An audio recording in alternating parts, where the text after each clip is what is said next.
2024년 2월부터 수요일과 금요일은 유튜브로 메시지를 확인하시고 개별적으로 묵상의 시간을 가지면 좋을 듯합니다. 3월 30일까지는 사순절 기간이므로 말씀을 묵상하는 가운데 영적인 힘이 회복되시기를 축원합니다.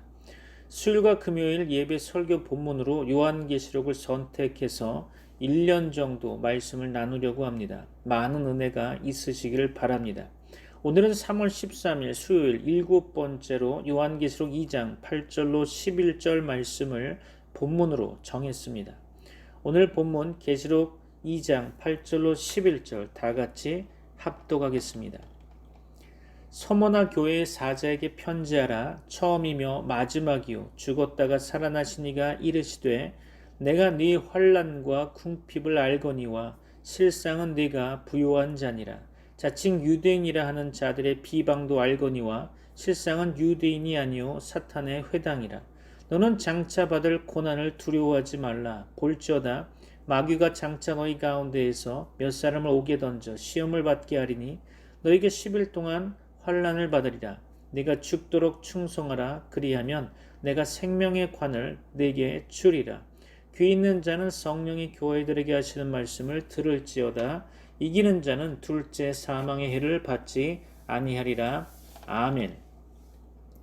오늘 본문의 말씀을 나누면서 하나님의 강권적인 역사가 여러분에게 경험되어지기를 소망합니다.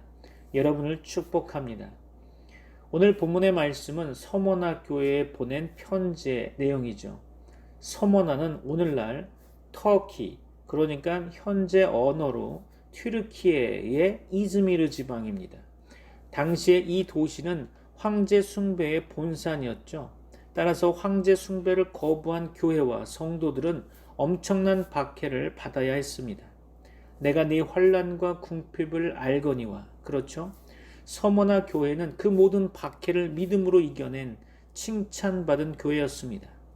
고난받는 서머나 교회에 말씀하시는 주님은 죽었다가 살아나시니 곧 십자가의 모든 고난에서 승리하신 부활의 주님이십니다. 또한 예수 그리스도는 처음이며 마지막 또 창조의 하나님이십니다. 주께서는 마지막 날 하나님의 나라를 궁극적으로 완성하십니다. 감사한 것은 주께서 우리 성도들의 모든 고난을 속속들이 알고 계신다는 사실이죠. 서머나 교회의 환난과 궁핍에 대해 살펴보면 황제 숭배를 거부했던 서머나의 성도들은 상인조합인 길드에 가입할 수 없었고 재산을 몰수당하기도 했습니다. 환난이란 단어의 원어적 의미는 무거운 바위로 짓누르는 고난이라는 뜻입니다. 또한 궁핍이란 단어의 원어적 의미는 단순히 가난한 것을 뜻하지 않고 생존을 위협받는 절대 빈곤이란 의미를 가지고 있죠. 9절 말씀에 실상은 네가 부요한 자니라. 여기서 부요한이란 단어의 의미는 그리스도의 덕성과 영원한 소유들이 풍부한의 뜻을 가지고 있습니다. 9절 이어서 보면 자칭 유대인이라 하는 자들이 비방도 알거니와 실상은 유대인이 아니요 사단의 회당이라. 그렇죠. 오늘날의 교회 안에도 자칭 성도로 하는 자들이 있죠. 실상 그들도 사탄의 회당인 거죠. 본문 10절 말씀 볼까요? 너는 장차 받을 고난을 두려워하지 말라. 볼지어다 마귀가 장차 너희 가운데에서 몇 사람을 옥에 던져 시험을 받게 하리니 너희가 10일 동안 환난을 받으리라. 네가 죽도록 충성하라. 그리하면 내가 생명의 관을 내게 주리라. 아멘. 여기서 10일 동안이라는 구절에 집중해 볼 필요가 있죠. 10일 동안이란 기한이 정해진 짧은 기간을 의미한다고 보여집니다. 현실의 역사 속에서 우리 성도들이 겪는 환난과 박해는 일시적이고 제한적일 뿐입니다. 성경의 몇 구절을 통해서 확인해 볼까요? 먼저 고린도후서 4장 17절입니다. 우리가 잠시 받는 환난에 경한 것이 지극히 크고 영원한 영광에 중한 것을 우리에게 이루게 함이니. 아멘. 다음으로 베드로전서 1장 6절입니다. 그러므로 너희가 이제 여러 가지 시험으로 말미암아 잠깐 근심하게 되지 않을 수 없으나 오히려 크게 기뻐하는도다. 아멘.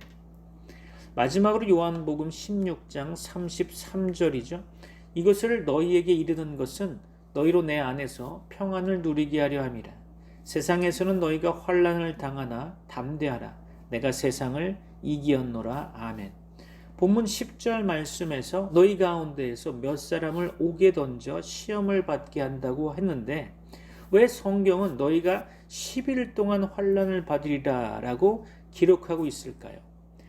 이는 교회의 의미가 모두 합하여 하나라는 사실을 가리키는 것이죠. 곧 교회는 한 몸 공동체의 의미를 가지고 있다는 거죠. 현실 속에서 우리는 받아들이기가 힘들겠죠.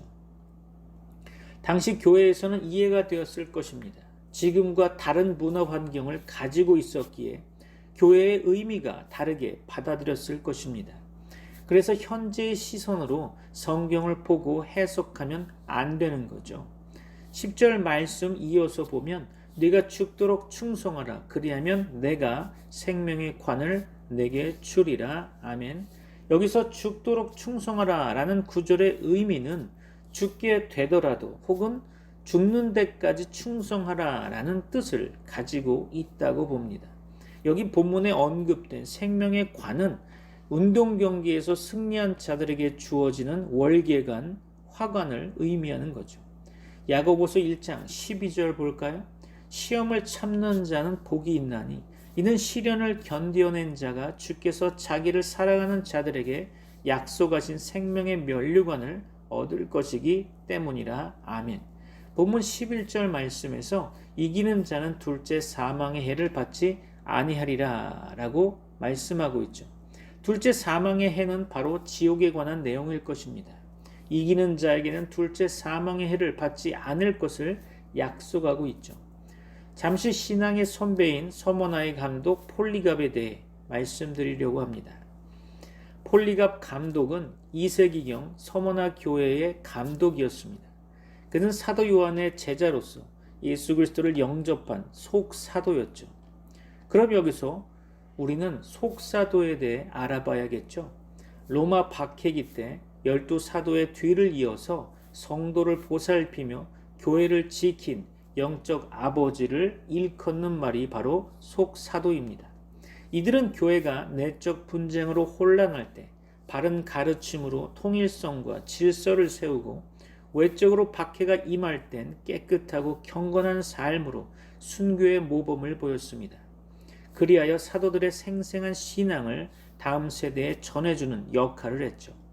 로마의 클레멘트, 안디옥의 이그나티우스, 서머나의 폴리갑, 알렉산드리아의 바나바, 로마의 헤르메스, 소아시아 히에라폴리스의 감독 파피아스 등이 속사도 시대의 대표적 인물이죠. 이 가운데 이그나티우스와 폴리갑은 사도 요한의 제자로 알려져 있습니다. 여하간 서머나에 심한 박해가 일어나자 그는 체포되어 화형에 처하게 되었습니다. 당시 서머나 총독은 폴리갑의 오랜 친구였죠. 그는 폴리갑을 살리기 위해 회유하면서 친구여, 그저 딱 한 번만 예수를 모른다고 부인하면 안 되겠나? 그러면 살려주겠네. 그 후에는 무슨 일을 해도 상관하지 않겠네. 라고 이야기했으나 폴리갑은 이를 단호하게 거부하면서 그 유명한 명언을 남기게 되죠. 지난 86년간 예수님은 단 한 번도 나를 모른다고 하지 않으셨는데 내가 어떻게 그분을 모른다고 할 수 있겠는가? 그렇죠. 그 후 폴리갑은 장작더미 위에 앉아서 담담하게 기도하며 장렬하게 순교했다고 합니다. 이때가 바로 안식일이었다고 하는데요. 유대인들은 안식일을 범하고 폴리갑 한 사람 죽이려고 장작더미를 쌓는 일을 마다하지 않고 열심히 일했다고 하죠. 요한계시록은 주후 95년에서 96년경 기록되었다고 보고 있죠. 폴리갑은 주후 156년에 순교했다고 합니다. 약관의 나이 20대에 요한계시록 편지를 받은 청년 폴리갑은 무려 60년 동안 서머나 교회에 대한 편지를 읽고 또 읽고 묵상하고 또 묵상하면서 설교하고 또 설교했을 것입니다. 그가 마음에 새겼던 이 예언의 말씀이 그대로 응하여 폴리갑은 순교의 산채물이 되었던 거죠. 폴리갑은 서머나 교회 믿음에 산 증인입니다. 오늘 우리는 복음을 위하여 어떤 고난을 받고 있습니까? 변함없이 하나님을 사랑하는 성도 여러분, 일곱 교회를 살피시는 주님의 음성에 귀를 기울여 보십시오. 주님이 보내신 두 번째 편지는 서머나 교회에 보내신 편지였죠. 이 편지를 자세히 살펴보면 역설이 가득 차 있습니다.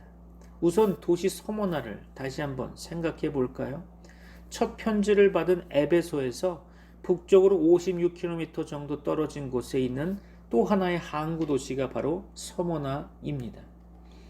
동방에서 오는 도로가 끝나는 지점이고 일찍부터 번영을 누린 곳이죠. 요즘에는 아시아라 부르지 않고 소아시아라고 부르지만 당시 서머나는 아시아 제1의 도시라는 칭호를 두고 에베소, 버가모와 더불어 겨루었던 도시죠. 현재도 서머나는 튀르키예의 3대 도시이며 이스탄불 다음으로 큰 항구 도시입니다. 일찍부터 서머나는 충성심이 뛰어난 도시였죠. 로마가 세계를 제패하기 전부터 로마와 동맹한 것으로 소문난 도시입니다. 또 로마를 위해 신전을 지어 바치는 열심히 아시아에서 첫째 가는 도시라는 자부심을 가지고 있었죠. 로마가 제국이 되어 세상을 정복하기 전부터 로마를 파악한 모양입니다. 이 편지를 보내신 주님은 자신을 어떻게 소개하고 계십니까? 처음이며 마지막이요 죽었다가 살아나신 이라고 소개하고 계시죠. 보통 처음인 분이 마지막일 수 없고 죽은 이가 살아날 수 없는데 주님은 역설적으로 자신을 소개하고 계십니다. 주님은 처음이요 마지막이신 분이십니다. 즉 모든 역사의 주관자 되신다는 거죠. 때로는 환난과 박해를 허락하시지만 그럴 때는 궁극적인 의도가 분명히 있습니다. 오직 당신 백성의 유익을 위해서 허락하실 뿐입니다. 계속되는 환난 속에 살아가는 성도는 과연 주님이 통치하고 계시는가라고 질문할 때가 있죠. 어려움을 계속 겪을 때 과연 내 삶을 주장하시는 전능하신 분이 계신가라는 질문이 마음속에 자리 잡을 것입니다. 주님이 계신다면 이 풍요로운 도시 서머나에서 성도들은 왜 그처럼 비참하고 가난하게 살아야 하는가? 억울하게 비난받고 있는 자기 자녀들을 왜 변호해주지 않으시는가? 사탄의 무서운 계략을 이미 파악하고 계시다면 왜 그것을 무산시키지 아니하시는가? 라고 마음속이 복잡할 것입니다. 주님은 서머나 교회가 마음에 품고 있는 의문을 다 읽으신 것처럼 나는 처음이며 마지막이라고 소개하고 계십니다. 주님은 역사의 주관자 되십니다. 사랑하는 성도 여러분, 그분이 오늘도 역사의 주관자로 계십니다. 여러분의 상황이 어떠하든지 이 진리를 붙드시기 바랍니다. 어떤 어려움도 그분의 선하신 뜻 안에서 허락된 것입니다. 주님이 통치하시는 세상에서는 무의미한 고난이 있을 수 없습니다. 모든 고통에는 뜻이 있는 거죠. 처음이요 나중이신 주님의 선하신 뜻을 헤아려 보십시오. 그때 비로소 우리 마음속의 질문이 잠재워질 것입니다. 또한 주님은 서머나 교회를 향해서 자신을 죽었다가 살아나신이라고 소개하고 격려하고 있죠. 주와 함께 죽으면 그와 함께 다시 살아날 것입니다. 함께 고난받으면 함께 영광을 누릴 것입니다. 우리는 모든 순간에 주님과 함께 있습니다. 죽었다가 다시 사신 그분이 우리의 주님이기 때문에 우리는 두려워할 필요가 없는 거죠. 환난과 순교를 앞둔 그들에게 주님은 자신이 역사의 주관자인 동시에 죽음의 정복자라고 소개하시는 것입니다. 사랑하는 성도 여러분, 처음이며 나중이요 죽었다가 살아나신 이가 말씀하십니다. 내가 네 환난과 궁핍을 알거니와 실상은 네가 부요한 자니라. 자칭 유대인이라 하는 자들의 비방도 알거니와 실상은 유대인이 아니요 사탄의 회당이라. 예수님은 말씀하십니다. 네가 찌든 가난 속에 사는 것이 아니라 너는 부요한 자다라고 말씀하고 계신 거죠. 당시 서머나 교회의 상황을 좀 더 구체적으로 알아볼까요? 주님은 서머나 교회의 실상을 손바닥 보듯 환히 보고 계십니다. 그들의 모습을 역설적으로 설명하고 계시죠. 그들은 환난 가운데 있으나 활기가 넘치는 풍요로운 성도들이었습니다. 그들은 사람들에게 비난받고 있었지만 주님에게는 칭찬을 받고 있는 거죠. 경제적으로는 가난했지만 영적으로는 부유했다는 것입니다. 그들의 비방은 유대인들에게서 시작되었죠. 박해의 진원지는 이른바 여호와께 속한 무리의 모임인 회당이었지만 그 모임의 실상은 사탄의 회당이라고 주님은 지적하셨습니다. 사랑하는 성도 여러분, 여러분의 실상을 알고 계신 주님을 신뢰하시기 바랍니다. 누가 무슨 소리를 해도 주님은 우리의 모습을 알고 계십니다. 주님은 서머나 교회의 실상을 멀리서 바라보고만 계신 분이 아니십니다. 주님은 그들의 형편을 동정하시고 살피시는 분이십니다. 우리의 대제사장은 우리의 연약함을 체휼하지 않으시는 분이 아니요 우리와 같은 처지에서 우리 형편을 아시는 분이십니다. 사람들에게 비난과 소외를 당하는 고통이 어떠한지를 아시고 계시죠. 남들은 부유하게 살아갈 때 가난하게 살아가는 것이 무엇인지를 아십니다. 우리를 위해 스스로 가난하게 되신 주님이시기에 또한 부유가 무엇인지 직접 경험해 보신 분이시기에 풍요의 도시 속에서 가난을 택한 그들을 잘 이해하고 계십니다. 서머나는 일찍부터 풍요로운 도시로 알려진 곳이죠. 그런데 왜 서머나 교인들은 가난 속에서 살았을까요? 서머나 교인들을 당국에 고발한 유대인들이 아마도 교인들의 재산까지 자신의 몫으로 차지했던 모양입니다. 그리스도인을 밀고하는 사람이 그 밀고를 당한 사람의 재산을 몰수할 수 있는 그런 무법천지였겠죠. 그리스도인이라는 것이 밝혀지면 공민권을 박탈당하고 그리스도인이라는 이유로 말미암아 법의 보호를 전혀 받을 수 없으니 그 시대의 그리스도인들이 받은 고난은 상상할 수 없을 만큼 엄청났을 것입니다. 박해와 가난과 조롱은 서머너에만 존재하다가 역사에서 사라진 것이 아니죠. 오늘날 한국 사회처럼 공공연한 박해와 투옥, 약탈이 끝난 곳도 있지만 지난 20세기는 순교자가 가장 많이 발생했음을 기억해야 할 것입니다.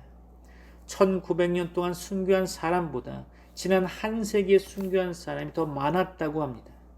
우리의 눈을 이제 세계로 돌려야 하겠죠. 세계 곳곳에 있는 교회의 현실을 직시해야 할 것입니다. 신앙 때문에 서머나 교회의 길을 걷고 있는 이들을 우리의 기도 속에, 우리의 관심 속에 포함시켜야 될 것입니다.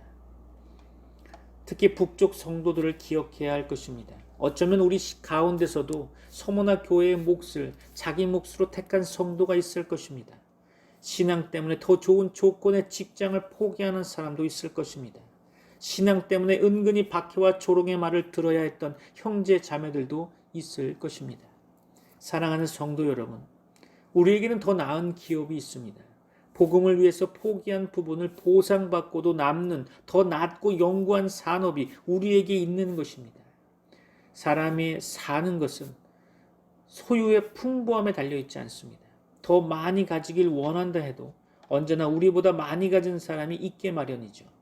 사는 즐거움은 풍부한 소유에서부터 나오는 것이 결코 아닐 것입니다. 지금 하나님이 우리 손에 남겨주신 것들을 돌아보게 되면 감사가 끊이지 않을 것입니다. 삶의 기쁨과 보람은 하나님을 향한 부유한 삶에서 나오는 거죠. 그래서 구약의 모세는 그리스도를 위해 받는 능욕을 애굽의 모든 보화보다 귀히 여겼다고 했습니다. 신약의 바울은 그리스도를 위해서 세상의 모든 것을 배설물로 여겼다고 했죠. 세상이 주는 특권과 혜택을 기꺼이 포기했다는 것입니다. 여러분은 그리스도를 위해서 가난을 택할 수 있겠습니까? 아니면 세상의 부를 추구하면서 살기로 작정하시겠습니까? 여러분은 땅 위에 보물을 쌓고 있는 자입니까? 아니면 하늘의 보화를 축적하고 있는 분입니까? 여러분의 삶에는 예수를 믿는다는 이유로 포기한 것이 있습니까? 예수를 믿기 때문에 조롱을 받아본 적은 있습니까? 여러분이 집사가 되고 장로가 되고 또 목회자가 되면서 무엇을 포기해 보셨습니까? 직장이나 동네에서 혹은 집안이나 학원에서 빈정거림과 미움의 소리를 들어본 적이 있습니까? 그렇다고 한다면 여러분은 복 있는 사람일 것입니다. 마태복음 5장 11절로 12절이죠. 나로 말미암아 너희를 욕하고 박해하고 거짓으로 너희를 거슬러 모든 악한 말을 할 때에는 너희에게 복이 있나니 기뻐하고 즐거워하라. 하늘에서 너희의 상이 큼이라. 너희 전에 있던 선지자들도 이같이 박해하였느니라. 아멘. 그렇죠. 서머나 교인들은 어떤 비난을 받았을까요? 9절에서 주님은 자칭 유대인이라 하는 사람들에게서 네가 비방을 받고 있는 것을 내가 알고 있다라고 말씀하셨습니다. 서머나 교회가 배출한 위대한 순교자 폴리갑의 이야기 들으셨죠? 신앙은 그렇게 증명하는 것입니다. 사랑하는 성도 여러분, 절대로 남을 비난하는 일에 가담하지 마십시오. 악평을 올리는 일에 여러분의 손이 쓰이지 않기를 바랍니다. 다른 사람을 욕하는 일에 여러분의 입이 사용되지 않기를 바랍니다. 가능하면 남을 험담하는 자리에 여러분의 귀가 통참하지 않기를 바랍니다. 그것은 사탄의 주특기죠. 밤낮 없이 성도를 비난하고 헐뜯고 악평하는 그 일이 바로 사탄이 하는 일이라고 성경은 말씀합니다. 사탄의 일에 여러분이 가담해서는 안 되겠죠. 특히 성도를 비난하는 것이 얼마나 두려운 일인지를 생각해 보시기 바랍니다. 하나님이 자기 피로 값주고 사신 하나님의 백성을 함부로 대하는 것은 자신을 사탄의 도구로 내주는 일일 것입니다. 유대인들을 닮지 마십시오. 물론 첫 개종자들은 모두 유대인 가운데 나왔죠. 하지만 첫 박해자들 역시 유대인 가운데서 나왔다는 사실을 잊지 마십시오. 사실 우리 안에는 지킬 박사의 모습도 있지만 하이드 씨의 모습도 있습니다. 우리 안에는 착한 모습도 있지만 착하지 않은 모습도 있다는 거죠. 우리는 자신에 대해 얼마나 관대한지 모릅니다. 자기가 착한 일을 하려고 한 것까지도 전부 착한 일을 했다고 생각하고 자신을 굉장히 착한 사람이라고 부각시키곤 합니다. 그러나 실제로 우리는 나쁜 일을 하고 또 나쁜 일을 하려고 한 것은 아예 생각지도 않죠. 상대방을 볼 때는 우리가 아는 관점에서 저 사람 좀 아닌데 라고 생각할지 몰라도 하나님은 그런 사람이라 생각하시고 또 그런 사람을 살려놓으셨다는 것을 틀림없이 우리는 알아야 할 것입니다. 판단은 그분의 몫입니다. 우리의 몫은 그저 긍휼히 여기고 사랑하는 것이죠. 2000년 동안 하나님의 백성을 향한 극심한 박해는 유대인의 회당에서 시작해서 명목상 성도들이 모인 교회당에서도 계속되었습니다. 유대인의 회당이 사탄의 모임으로 전락했듯이 그리스도인의 모임도 적그리스도의 모임으로 전락할 수 있다는 것을 명심하시기 바랍니다. 파스칼은 팡세에서 이렇게 말합니다. 종교의 이름으로 하는 열심만큼 극악무도한 것은 없다. 당시 기독교라는 이름으로 악한 짓이 얼마나 많이 저질러졌는지 그 명석하고 사리가 밝은 사람이 어찌 그렇게 말했을까요? 극악한 박해는 세상으로부터 온 것이 아닙니다. 하나님의 백성들이 교회에 속한 사람들에 의해서 얼마나 많이 순교를 당했는지 아십니까? 근대사를 연구하고 강의를 준비하면서 정말 많은 것을 알게 되었습니다. 중세의 1000년이 넘는 동안 마음속 깊이 주님을 사랑한 수많은 사람들이 교인들에 의해서 순교를 당했다는 것이 가슴 아플 뿐이죠. 하나님의 백성들이 많은 박해를 당해온 것은 사실입니다. 그러나 우리가 신자답게 살지 못한 탓에 교회가 그래서는 안 됩니다 라는 말을 듣는 것이 혹시 박해라고 생각하십니까? 그것은 부끄러움이죠. 부끄러워할 줄 알아야 하겠죠. 여러분은 하나님의 자녀라는 이름을 가지고 있습니까? 그렇다면 하나님 나라를 위해 긍정적인 힘과 마음을 다해 적극적으로 기여하지는 못할지라도 그 나라를 무너뜨리는 일에 가담해서는 안 되겠죠. 사랑하는 성도 여러분, 지금껏 서머나 교회가 처한 상황에 대해 말씀드렸습니다. 이제는 주님께서 서머나 교회에게 말씀하신 명령과 약속을 알아보려고 합니다. 오늘 본문의 말씀 10절이죠. 너는 장차 받을 고난을 두려워하지 말라. 볼지어다 마귀가 장차 너희 가운데에서 몇 사람을 옥에 던져 시험을 받게 하리니 너희가 10일 동안 환난을 받으리라. 네가 죽도록 충성하라. 그리하면 내가 생명의 관을 내게 주리라. 아멘. 다시 한번 역설이 나오죠. 지금도 가난하고 또 지금도 비난받고 있어서 어려운데 주님은 이제 내가 너를 도와주마 라고 하지 않으시고 너희가 열흘 동안 환난과 고난을 받을 것이다. 또 너희 가운데에서 몇 사람을 옥에 던져 시험받게 할 것이다. 장차 받을 고난을 두려워하지 말라 라고 말씀하십니다. 지금도 그들은 숱한 싸움을 싸우고 있는데, 비방을 듣고 있고 환난을 당하고 있는데, 아울러 가난 속에 있는데 말이죠. 그런데 주님은 이제 앞으로는 너희에게 고난이 없을 것이다, 두려워하지 말라고 말씀하시는 것이 아니죠. 또한 마귀가 옥에 던질 것이다 라고 하는 것은 그냥 잠깐 구려하는 것이 아닐 것입니다. 거기에서 생명이 끝장날 수도 있다는 것을 암시하는 거죠. 주님은 서머나 교회의 현재 형편을 묘사한 다음에 그들이 당하게 될 미래가 어떻게 될 것인지를 말씀하고 계십니다. 무서운 환란이 다가오고 있으나 두려워하지 말라, 이렇게 역설적인 권면을 하고 계시는 거죠. 너희에게는 지금보다 극심한 환란이 다가오지만 두려워하지 말라라는 말씀으로 환란의 실상을 소개하고 계십니다. 환란과 가난과 비방이 오늘 그들의 몫이었는데 이제 투옥과 순교가 그들을 기다리고 있음을 말씀하고 계시는 거죠. 이것을 보고 한자성어로 설상가상이라고 하죠. 그러면서 주님은 죽도록 충성하라고 명령하십니다. 주님은 현재 서머나 교회의 열악한 상황을 아실 뿐만 아니라 미래의 서머나 교회의 극심한 박해를 내다보고 계시는 거죠. 오늘과 내일의 상황을 아시면서 주님께서 그 상황 속으로 개입하는 것을 자제하고 계시는 이유는 무엇일까요? 주님은 그들의 궁핍한 상황에서 왜 도와주지 않으시는 걸까요? 여기에는 몇 가지 이유가 있습니다. 극심한 환란이 성도에게 어떤 유익을 준다고 생각하십니까? 뜨거운 불로 더 정제된 제품을 생산할 수 있듯이 극심한 환란은 더 순수한 성도를 만들게 됩니다. 환란은 개인의 신앙을 더욱 순수하게 만들죠. 그래서 주님을 더 사랑하게 만들 겁니다. 예수 믿고 나서 바로 일들이 잘 풀리면 누가 예수님을 안 믿으려 하겠습니까? 일마다 잘 되면 예수 믿는 것이 뭐 그리 어렵겠습니까?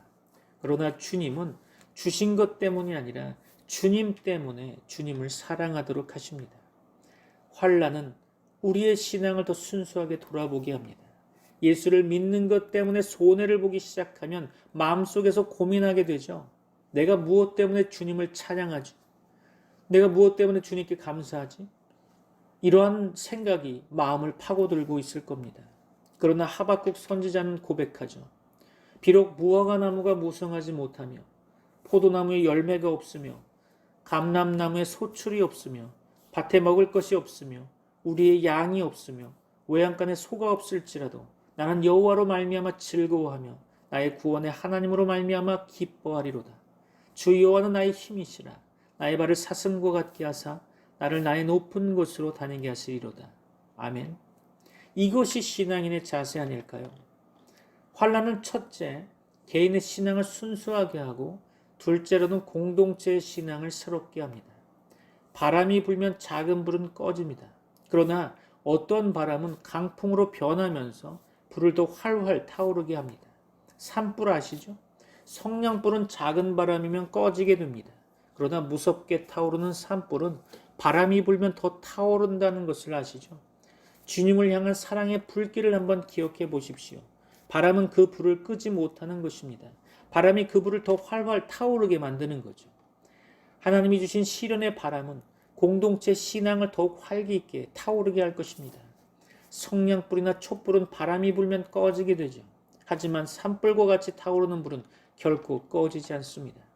지금도 시련 가운데 있지만 앞으로 더 큰 시련이 임박해 있다고 서머나 교회를 향해 말씀하십니다. 주님은 이런 서머나 교회를 통해 죽도록 충성할 자들이 계속 배출될 것을 암시하고 계시는 거죠. 사랑하는 성도 여러분, 지금 시련의 때를 겪고 있는 분이 계십니까? 하나님이 주신 시련의 시기는 하나님 손 안에 있습니다. 이 시련 가운데 여러분의 신앙을 더욱 순수하게 하는 기회로 삼으시기 바랍니다. 새로운 힘을 공급받는 기회로 삼으십시오. 생각과 달리 시련은 우리를 승리자로 만들 것입니다. 끝까지 신실한 성도, 죽기까지 신실한 성도는 세상에서 패배자가 아닙니다. 그가 바로 승리자인 것입니다. 그가 바로 그리스도의 승리에 동참하는 자들입니다. 십자가의 죽음을 통해 부활의 승리에 참여한 주님을 본받는 자들일 것입니다. 예수 그리스도의 죽음과 부활을 통해 사탄의 왕국은 멸망하게 되었습니다. 그리스도를 위한 고난은 우리 자신을 영광으로 장식할 기회가 될 것입니다. 로마서 8장 18절 말씀 볼까요? 생각하건대 현재의 고난은 장차 우리에게 나타날 영광과 비교할 수 없도다. 아멘. 생의 대부분을 환난 속에서 살았던 사도가 바로 바울입니다. 고난은 그에게서 멀찍이 사라져 본 적이 한 번도 없었을 것입니다. 그럼에도 그는 승리자의 노래를 부르면서 성도들을 격려하고 있죠. 고린도후서 4장 17절로 18절입니다. 우리가 잠시 받는 환난에 경한 것이 지극히 크고 영원한 영광에 중한 것을 우리에게 이루게 함이니 우리가 주목하는 것은 보이는 것이 아니요 보이지 않는 것이니 보이는 것은 잠깐이요 보이지 않는 것은 영원함이라. 아멘. 사랑하는 성도 여러분, 비록 우리 앞에 고난이 기다릴지라도 그 고난에는 반드시 끝이 있다는 것을 기억하시기 바랍니다. 태풍이 무섭게 북상해서 소낙비를 엄청나게 퍼부어도 폭풍은 끝날 때가 있다는 거죠. 그것이 바로 너희가 10일 동안 환난을 받으리라 라는 의미로 해석될 수 있을 것입니다. 이것은 산술적으로 하루 이틀 그렇게 열흘이 아니라 투옥과 박해의 때가 있지만 그것은 잠깐 후에 끝날이라는 것을 암시하는 상징어일 것입니다. 산술적 표현이 아닌 상징적 표현이죠. 히브리어는 자음으로만 되어 있죠. 그 언어 하나하나, 단어 하나하나에는 숫자가 있습니다. 10이라는 숫자는 충족수라는 뜻이죠. 완전수입니다. 하나님의 계획된 완전한 충족된 그 시간 동안에 환난은 당연히 받게 된다는 것을 기억하시기 바랍니다. 너희가 10일 동안 환난을 받으리라. 네가 죽도록 충성하라. 그리하면 내가 생명의 관을 내게 주리라. 아멘. 모든 것을 다 아시는 주님이 내가 도와주마 라고 하지 않으시고 다만 견뎌라, 끝까지 견뎌라 라고 말씀하시는 겁니다. 그리하면 죽기까지 충성하는 자에게 주님이 준비하신 생명의 면류관을 주겠다고 약속하신 거죠. 그리스도께서는 우리 한 사람 한 사람이 나아갈 길을 다 달려서 붙잡아야 할 목표를 붙잡게 하십니다. 거기에 이르는 자를 위해서 준비하신 상급을 주시기 때문이죠. 사랑하는 성도 여러분, 고난이 없는 기독교는 기독교가 아닙니다. 십자가가 없는 삶에는 면류관이 없습니다. 오늘의 고난은 내일의 영광을 얻는 기회일 것입니다. 오늘은 다 잃는 자들처럼 보이지만 내일은 모든 것을 다 소유할 자들입니다. 주님을 바라보십시오. 앞에 있는 기쁨을 위해서 부끄러움을 개의치 아니하시고 사셨습니다. 십자가의 고난을 감당하신 분이십니다. 믿음의 창시자 되시고 믿음의 완성자 되신 그분이 우리의 모범이며 롤모델 아니겠습니까? 우리는 그분만을 바라보면서 살아가야 할 것입니다. 주님은 지금 승리자로 하늘 보호자에 앉아 계십니다. 믿음으로 경주하는 우리 앞에 기대할 만한 상급이 있습니다. 약속된 생명의 면류관이 모든 성도를 위해서 준비되어 있다는 거죠. 죽든지 살든지 상관없습니다. 어떤 죽음으로 삶을 마감하든지 상관없습니다. 우리는 승리자가 될 것입니다. 믿습니까? 믿음으로 그리스도와 연합하기만 하면 우리는 이미 그리스도와 함께 승리한 자들입니다. 그래서 함께 죽고 함께 일으키심을 받았고 이미 하늘 보호자에 함께 앉아있는 자들이 된 것입니다. 사랑하는 성도 여러분, 우리에게는 영광스러운 승리가 보장되어 있습니다. 그분의 은혜로, 그분의 힘으로 넉넉히 이길 것입니다. 어떤 분은 넉넉히 이기느니라 라는 말을 계시록 전체 주제로 삼고 설교하기도 하셨습니다. 오늘 본문의 말씀 가운데 확인했던 열흘의 기간을 여러분의 신앙을 입증하는 기회로 삼으십시오. 승리자의 면류관으로 생명을 받아 누리게 될 것입니다. 새로운 피조물로 승리자의 위치에 서게 될 것입니다. 마지막으로 살펴볼 본문의 말씀은 모든 교회에게 주어지는 약속입니다. 동일한 약속이 서머나 교회뿐만 아니라 이 말씀을 듣는 모든 교회에게 주어지고 있다는 것을 기억하시기 바랍니다. 계시록 2장 11절이죠. 귀 있는 자는 성령이 교회들에게 하시는 말씀을 들을지어다. 이기는 자는 둘째 사망의 해를 받지 아니하리라. 여기서 둘째 사망의 해는 무슨 말이라고 했죠? 오늘 설교 시작하면서 몇 구절의 어고들을 보면서 말씀드렸는데요. 첫째 사망은 몸과 영혼이 분리되는 육신의 죽음을 나타내는 것이죠. 아담 이후 죄를 지은 모든 사람은 몸과 영혼이 분리되는 육신의 죽음을 경험하게 됩니다. 사람 중에서 이것을 경험하지 아니할 사람은 아무도 없죠. 그리스도인들 역시 이 첫째 죽음을 경험하게 됩니다. 오히려 불신자들보다 더 처참하게 최후를 맞이할 수도 있습니다. 기독교 역사상 많은 순교자의 죽음을 생각해 보십시오. 편안한 죽음 대신 잔혹한 죽음을 맞이했죠. 그러나 둘째 사망은 그리스도인을 결코 해치지 못할 것입니다.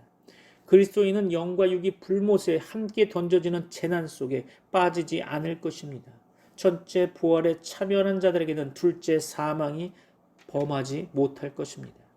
참고로 계시록 20장 6절 볼까요? 이 첫째 부활에 참여하는 자들은 복이 있고 거룩하도다. 둘째 사망이 그들을 다스리는 권세가 없고 도리어 그들이 하나님과 그리스도의 제사장이 되어 1000년 동안 그리스도와 더불어 왕노릇하리라. 둘째 사망이 그들을 주관하는 것이 아니라 오히려 그들이 그리스도와 하나님과 더불어서 1000년 동안, 즉 무궁한 세월 동안 왕노릇할 것을 약속하고 있는 것입니다. 믿는 자에게 약속된 풍요로운 새 생명은 우리가 이 세상을 떠난다고 단절되는 것이 아니겠죠. 마지막 호흡이 끊어진다고 단절되는 것은 아닙니다. 그래서 주 안에서 죽는 자들이 복이 있다고 성경은 말씀하고 있죠.